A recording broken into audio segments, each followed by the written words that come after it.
All right, everyone, it is Tyler, still here with Rob on the second part of the fighter class profile video, and let's just jump right into it. Yeah. So the first martial archetype is from the player's handbook, and this is the champion. I have heard the champion be completely simplified as fighter plus. Third level, you get improved critical, so now you're making your critical hits at 19 or 20. Great for crit farming. Yeah. Remarkable athlete. You can add half of your proficiency bonus and you round it up, which most of the time in D&D you round down, but you can round it up to any strength, dexterity, or constitution check that you don't already use your proficiency bonus. And in addition, when you're making a running long jump, the distance you can cover increases by the number of feet equal to your strength mod. Which is actually really interesting, because if you think about it, it makes the fighter kind of feel like maybe a rogue or even a bard and its skill monkeyness. You never think of the fighter as necessarily having fantastic skill abilities, but if you wanted to, right there, the remarkable athlete, bam. You're right. And this goes back to what you were talking about earlier. You also get an additional fighting style at 10th level. And one cool combination I was thinking about, even when you just mentioned that, was protection and defense. So you have your passive defense going, and you're able to impose disadvantage on your allies being attacked as long as your allies are within 5 feet of you. Oh yeah, and you could, if you wanted a little more versatility, you could do great weapon fighting and dueling. Now this one does kind of work against itself. However, when you're running with two hands, when you need the more damage output, you get to re-roll those ones and twos. And if you're using a longsword like your character Satoshi was, when you're doing one hand, which occasionally you do have to do, you get that +2 damage to your rolls. So. Then at 15th level, you have superior critical, and that just bumps that 19-20 crit to an 18-20 crit. So, like I said, a lot of the champion is fighter plus, and that even goes to the final thing you get at 18th level, which is survivor. You attain the pinnacle of resilience in battle. At the start of each of your turns, you regain hit points equal to 5 plus your constitution modifier if you have no more than half of your hit points left. So that's absolutely insane to me, because you basically just get hit points. That's Rex from Mass Effect, right? Yeah, your Krogan that never dies because it's just constantly regenerating health. That really big guy who's up front, and if you're running the tank already, and you will be if you're the champion, you're not dying. Yeah. So I know the champion is. I've heard it's okay. It's an easy class to build. I actually built one in like 20 minutes for a player who was like jumping in randomly. It was Justin. So I built him a champion real quick. It was a champion berserker multi-class, I think. Yeah, the rage champion. Yeah.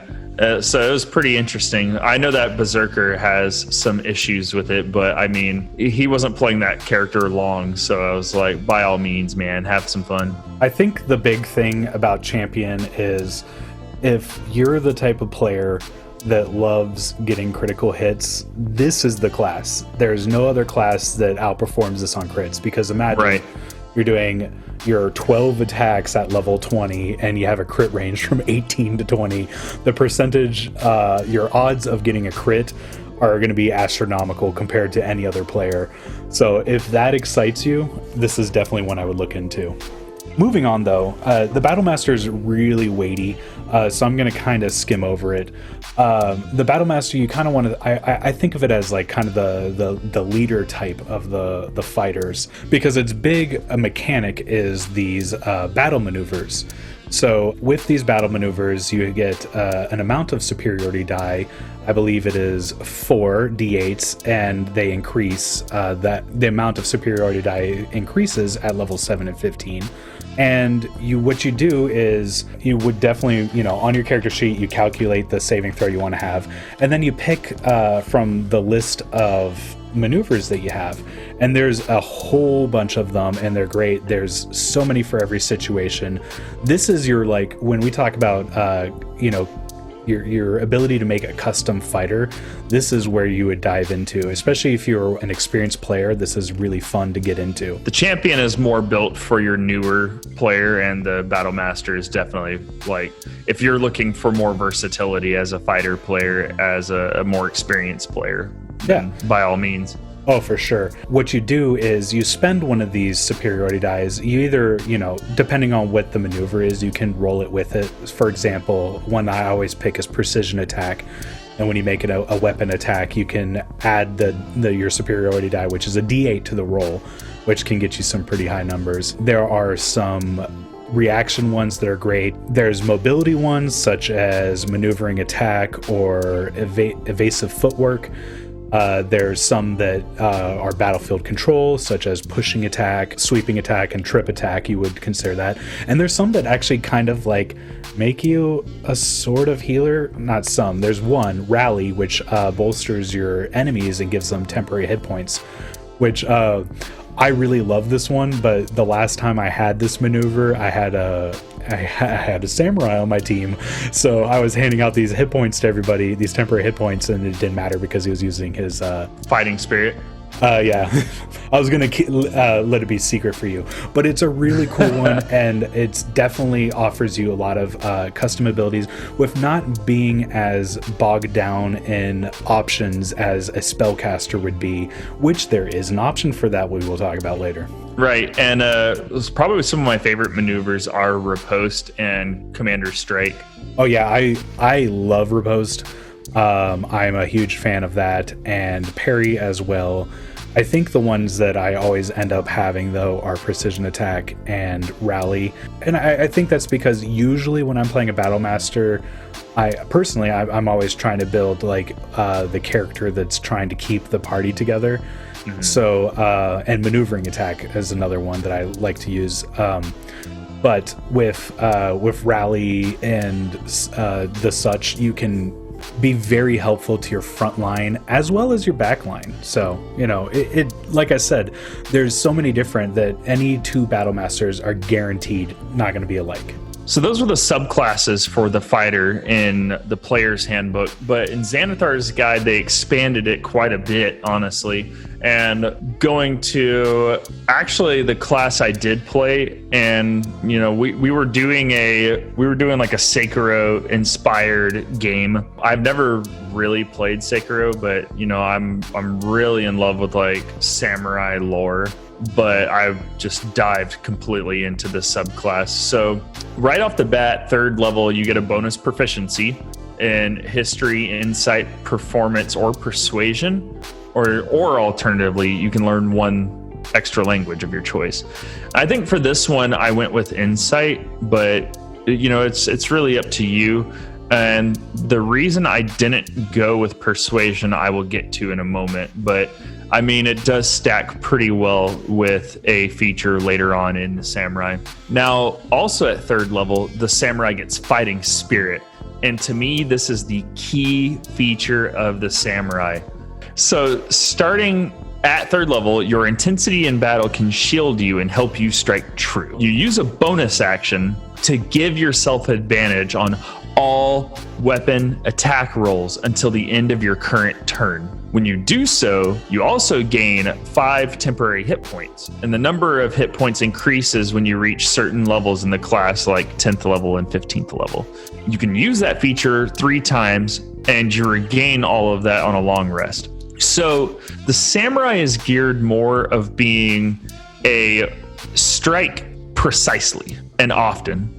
So your whole goal is you're not going to dish out a ton of damage as much as you're going to get like a bunch of guaranteed attacks with the samurai because you're almost always attacking with advantage. Now, this feature at 7th level, Elegant Courtier, is kind of why I was going away from persuasion, but I think I already had persuasion, so I may be getting things mixed up. But your discipline and attention to detail allow you to excel in social situations. So whenever you make persuasion checks, you gain a bonus to that check equal to your wisdom modifier, which is crazy because this is one of the only fighter subclasses that can actually perform as a face of a party. At 10th level, you have Tireless Spirit. So when you roll initiative and you have no more uses of Fighting Spirit, you regain 1 use. So basically they're giving you a freebie just for being a higher level. So earlier I was talking about some shenaniganry I pulled as Satoshi, and that had everything to do with Rapid Strike, which you get at 15th level as a samurai. You learn to trade accuracy for swift strikes. You remember earlier we were talking about how you get so many attacks as a fighter, right, Tyler? Correct. So at level 11, you get the 3 attacks. So basically what I was doing was rapid strike. If you take the attack action on your turn and have advantage on the attack roll, which, okay, come on, I have Fighting Spirit, you almost always have advantage, right? You can forgo the advantage of that attack roll to make an additional weapon attack against that target as part of the same action. So at 18th level, your Fighting Spirit can delay the Grasp of Death. If you take damage that reduces you to 0 hit points, you can use your reaction to delay falling unconscious, and you can immediately take an extra turn. So you can take an extra turn, not an extra action, an extra turn. While you have 0 hit points during the extra turn, taking damage causes death saving throw failures as normal, and 3 death saves will kill you. When the extra turn ends, you fall unconscious. Once you've used this feature, you can't use it again until long rest. But that is insane. Like, you can use an extra turn if you reach 0 hit points. That is so absolutely insane. Now, I will say the caveat to that is at 18th level, it's not likely you're going to fall unconscious. Though you might with a very unlucky Dragon's Breath. My favorite fighter subclass, it can be a little underwhelming unless you play it very correctly, so I do recommend this for your very experienced D&D players. However, don't let that scare you off. If you're new, just make sure that you have someone on your team that's very willing to help you learn how to cast spells. So the Eldritch Knight, its big gimmick is that you can cast spells as a wizard does. That means that your spell save DC is going to be based off of your intelligence, so be ready to put some of your ADI into intelligence. And you also get cantrips and spell slots, just like a wizard would. The limiting factor about this is you only are allowed to pick spells from the Abjuration or Evocation spell book. However, those are your shielding ones, which are very great for tanking, and your attack ones, which are very good for being a fighter. It pairs very nicely with some of the feats that you can take. Say you take Warcaster. Elemental Adept, because I made my character sort of into Thor when I was doing pretty much taking only lightning attacks and shields. Now, I really love this class because it's super flavorful and you can do a lot with it. I compare it to Gandalf, and I argue this, we were just arguing about this, because Gandalf is a fantastic example. He never uses spells that are higher than level 3 or 4, which is as far as you can get as a third caster. He used Shield, which is pretty much the only spell you'll be using as an Eldritch Knight most of the time. He used Animal Friendship, which was a spell that I had with Arth. He used Minor Illusion, which is a spell you could get because you can pick a spell from any school at 3rd, 8th, and 14th level, and 20 from any school of magic. So say you want to take a necromancy spell, say you want to take transmutation spell or an illusion spell to fit the archetype that you're doing. And the other reason I say Gandalf is an Eldritch Knight is because he used a sword. What wizards do you know use swords? All right, and he got his butt kicked by a powerful wizard because, as an Eldritch Knight, you're a 3rd level wizard. There's a lot of cool feats that come with the Eldritch Knight. I guess I feel obligated to include them. War Magic is a really nice one. When you cast a cantrip, you can make 1 melee weapon attack. This will not include your extra attack, but you know, when you're firing off a cantrip, because it's a ranged attack, and say you're an archery fighter, you can fire off a firebolt and then follow it up with a shot, which is pretty nice. You eventually get Eldritch Strike, which lets you undercut creatures' resistances. So once you hit them with your weapon, they now have disadvantage on any saving throw, their next saving throw on any spell that you cast on them, which when my character was using Fireball and Lightning Bolt in the later levels, I would whack them with it and then watch them not be able to dodge. It was fantastic. At level 15, you get Arcane Charge, which is amazing. You can teleport to 30 feet in any unoccupied space you can see when you use your action surge. At the late levels, it makes for the most amazing scenes when you rail out an enemy, teleport to another enemy, rail out that enemy, teleport to another enemy, rail out that enemy. In group fights or in not deadly encounters, this will be the most fun you will have as a fighter, in my opinion. And of course, at the very end, you get improved war magic, which is when you cast a spell, you can make one weapon attack as a bonus action. We're talking level 18 here, so you probably have a magic weapon. Maybe it has some magical effects to it. It's not going to be a joke. I know it's just one attack compared to like 12. If handled right, this can be powerful and potent. I guess the last thing I would want to mention, I'm kind of like monopolizing this section, I'm sorry, Rob, but I really love the Eldritch Knight, was, and this was actually Rob's idea, which was cross-classing with a wizard School of Evocation. And so that gives you basically 2 points onto the wizard cross-class table. I don't want to really go into the details so much right now, but the idea was with the wizard School of Evocation, when you fire off one of your damage spells, you can create pockets of relative safely, which is amazing when you're a frontline fighter just blasting people away, and then you just want to drop a fireball right on yourself and be safe from it. Well, there you go. But I think we'll end that with that there and move right back to Xanathar's. Right. So I don't know so much about that Gandalf comparison, but we'll leave it there. I don't want to spend like 3-4 hours debating over if Gandalf is an Eldritch Knight or not. We will. Gandalf is totally an Eldritch Knight. Just look at his fighting. He's got a fighting style. He doesn't use high-level spells. I say he took off his armor just to pretend to be a wizard. Just kind of my exact character was pretending to be a wizard, okay? So I can relate to Gandalf on a personal level, but we'll move on and let everyone know that you're wrong and I'm right, and move on to the next class. The next class, I haven't played this class yet, but I mean, it seems interesting to me, and I know this is really, really going to trigger Tyler, but I think this is what the Ranger was supposed to be. I will agree with you on that, actually. It does not trigger me in the slightest. I was actually surprised that it wasn't a Ranger subclass. The fighter Arcane Archer. It's pretty much self-explanatory when you think about it. At 3rd level, you gain Arcane Archer lore, so you learn the magical theory and some secrets of nature, and you can also learn either Prestidigitation or Druidcraft as a cantrip. So also at 3rd level, you gain Arcane Shot. So you learn to unleash special magical effects with some of your shots.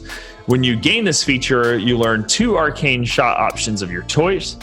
Once per turn, when you fire an arrow from a short bow or long bow as part of your action, you can apply one of your arcane shot options to that arrow. You decide to use the option when the arrow hits, unless the option doesn't involve an attack roll. This one actually is really cool. I was actually considering playing this with Kai. The shot options you get, there's a lot of versatility. It feels like the battle maneuvers from the Battlemaster.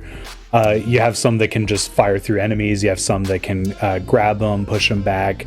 I guess I would say it's very similar to Hawkeye or the Green Arrow with their like kind of like really tricky bolts that they use. I was actually going to go back to Berserk and say Irvin, the Apostle. That's perfect. Yeah. Right. Which your comparison to the Battlemaster's maneuvers is pretty spot on, which I'm not going to get like so much into detail about them. You want to take the archery fighting style when going this route. Sharpshooter would be a great feat to take, especially with things like Well, sharpshooter pretty much just guarantees that you get those hits and deal a little more damage, and the Arcane Archer is all about dealing extra damage per hit. 7th level, you get Magic Arrow, so you gain the ability to infuse arrows with magic. Don't you wish you could do that as a ranger, Tyler?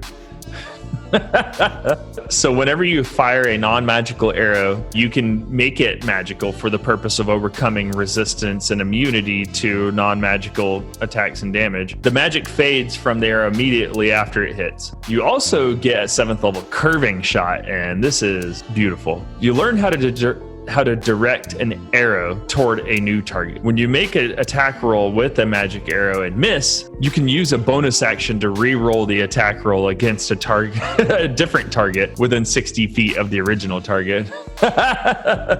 Oh, that's beautiful. At 15th level, you have Ever Ready Shot. Your magical archery is available whenever battle starts. If you roll initiative and have no uses of arcane shot remaining, you gain 1 use. So that's basically like the same feature you got from a samurai, where you regained 1 fighting spirit right at rolling initiative if you have no more. The last subclass, which is the Cavalier, this is also from Xanathar's. I've only played it in a one-off game, and I had a lot of fun with it. It does require a certain type of situation and setting to be the most effective. So I will say that this is one of those classes where you're going to want to talk with your DM and say, like, hey, I really want to play this one to the best of your, what you can share. Do you think I'll be able to utilize it? Because it does pretty much require a mount. Since most of the features you get from the Cavalier are very similar to the mounted combat feat, which also pairs really well with it. It can be redundant in some parts, so it might not be your best pick. However, it does pair very nicely with it. And as a fighter, you get 7 feats. Like, if you want to throw one there just to be safe, like, go for it. So some cool ones that just kind of like skimming through this, the Unwavering Mark, which is essentially an aggro. So once you hit an enemy, they have disadvantage on attacks against anyone that's not you. There's the Warding Maneuver, which basically you can redirect attacks at your mount, which is actually similar to the feat, which is why I was saying it's kind of redundant. Hold the Line is one of the most beautiful feat of this subclass, which is when creatures move around you, they provoke an attack of opportunity when they move 5 feet or more while within your reach. And it puts their speed to 0. So it's a free sentinel feat that is not triggered by them leaving your disengaging and getting attack of opportunity. It is triggered by them moving while near you. And this was beautiful. So when I played the Cavalier, I remember specifically I took a lance, which was it's a reach weapon.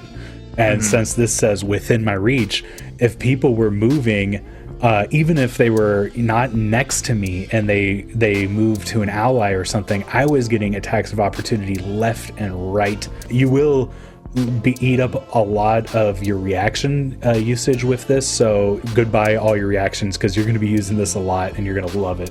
At level 15 you get this Ferocious Charge, and the cool part about this one is it's whether you're mounted or not. So this is when you don't feel like you're stuck into this, you're on horseback the whole time. So I mean, granted it is level 15, but when you do get into those high levels, you're not going to feel like you have to be on your mount the whole time, but it's going to be a waste to not be on your mount the whole time. Right. And then the last one is Vigilant Defender. You respond to danger with extraordinary vigilance. In combat, you get a special reaction that you can take once on every creature's turn except your turn. You can use this special reaction only to make opportunity attacks, and you can't use it on the same turn that you make your normal reaction. Actually, that's really cool. Now, I wrote it out sarcastically, and now I'm going like, holy cow, that's actually really powerful. If you're talking about battlefield control, this is your class. You're going to stop everyone in their tracks, and at level 18, no one's moving past you. It sounds like a great subclass until you get in a dungeon and your mount can't fit in there. Yeah, that's where mine did fall apart. However, a lot of these things aren't required by mount, except a lot of the early ones are, synergized with mounts. So you will feel like in early game you're gonna want to exploit that mount, and then when you're in a dungeon, yeah, good luck there. Now, granted, you could take a small human fighter and mount a medium-sized creature. Yeah. Anyways, so that includes all of the subclasses for the fighter, which I gotta reiterate, it is one of my favorite classes. It is definitely excellent for both beginners and experienced players alike. I will say that the Xanathar's ones are probably we're going to steer more of your experienced players along with Eldritch Knight, whereas your beginners, you might want to keep them with Champion or Battlemaster. However, as an experienced player, do not be afraid to play Champion or Battlemaster. You will definitely have a lot of fun. Agreed. Yeah, fighter is like, so, original D&D, the fighting man is still prevalent. It's now the fighter, and has been through all the editions. I mean, it's no bard, but it's still like a staple of D&D. And don't feel like if you're a strong role player that you need to avoid the fighter class, because as we said with the samurai, as I said with the Eldritch Knight, you can do a lot. You could be the face of the party as a fighter. You don't have to play the clueless fighter. You have the samurai. You don't have to play your general just all like, brain dead. I don't want to say barbarian because barbarian's a great class, but you don't need to think of it as the barbarian. And I actually encourage that you don't think of it as a barbarian and rather think of it as sometimes a leader, sometimes a knight. I like to think of it more of like a combat veteran than I do just like big dumb fighting guy. Definitely be sure to take a good thorough look at the fighter next time you're picking a class. And even if you're not taking fighter, definitely consider it for your cross class. If you're sitting here thinking, I kind of want to take something to make me a little less squishy, that D10 hit die once again is no joke.